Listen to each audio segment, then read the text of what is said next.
День знаний отметила каждая школа республики. Сегодня первый звонок прозвенел для многих детей в очередной учебный год. За исключением некоторых школ, где его услышали впервые, и первый звонок для детей стал ярким событием в их жизни.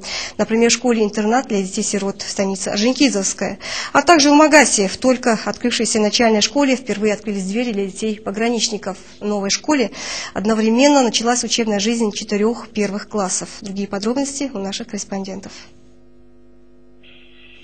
Праздник День знаний в школе-интернат для детей-сирот и детей, оставшихся без попечения родителей, отмечают впервые. Символический первый звонок звучит здесь впервые за всю историю учебного заведения. А все дело в том, что и история-то его насчитывает буквально несколько месяцев. Интернат функционирует с апреля месяца этого года. Еще одна особенность главного школьного праздника в этом учебном заведении – это то, что после того, как закончится и урок мира, и другие уроки, его воспитанники не побегут домой делиться впечатлениями от увиденного с родителями. А все потому, что у многих из них их просто-напросто нет. И именно поэтому, говорит первый вице-премьер правительства Ингушетии Хава Евлоева, она и избрала интернат первым пунктом своей программы посещения школ сегодня. Я считаю, что эти дети заслуживают и особого отношения, и особого внимания. Это само название учреждения говорит за себя. И поэтому я хотела посмотреть, какие у них лица, как они выглядят, с каким настроением и каким настроем они пришли в эту школу. Меня сегодня порадовало их отношение к тому имуществу, которое им сегодня предоставлено. Я прошла по всем комнатам, и где мальчики проживают, и где девочки, идеальнейший порядок. То есть берегут то, что им государство сегодня предоставило.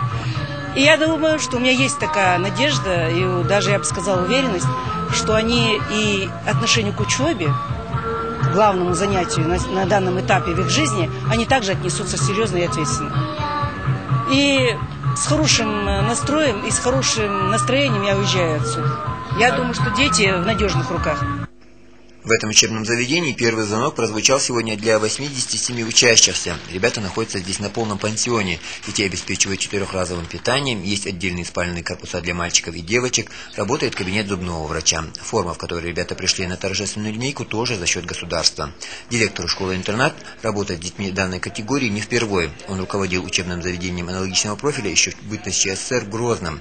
Но условия, созданные для ребят здесь, и те, что были там, конечно же, разнятся, говорит Руслан Ибрагимович. Дети именно те, которые из неблагополучной семьи, те, которые не были окружены такой вниманием, заботой, и даже малоимущие, не было одежды, обуви, здесь, приобретя в полном объеме одежду, обувь, обмундирование, хорошее питание, как бы раскрылись и даже стали лучше учиться. А так-то они в основном, как бы сказать, хотя были охвачены, но очень плохо учились. А сейчас я думаю, что мы их подтянем.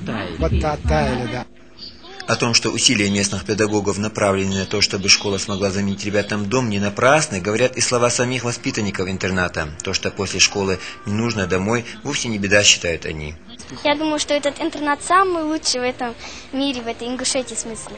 Мне здесь очень нравится, здесь очень весело, здесь все мне нравится. Нет такого, чтобы мне не нравилось. Здесь хорошие воспитатели, хорошие учителя. Особенно Ляля Шамсудина, моя учительница, я ее очень уважаю.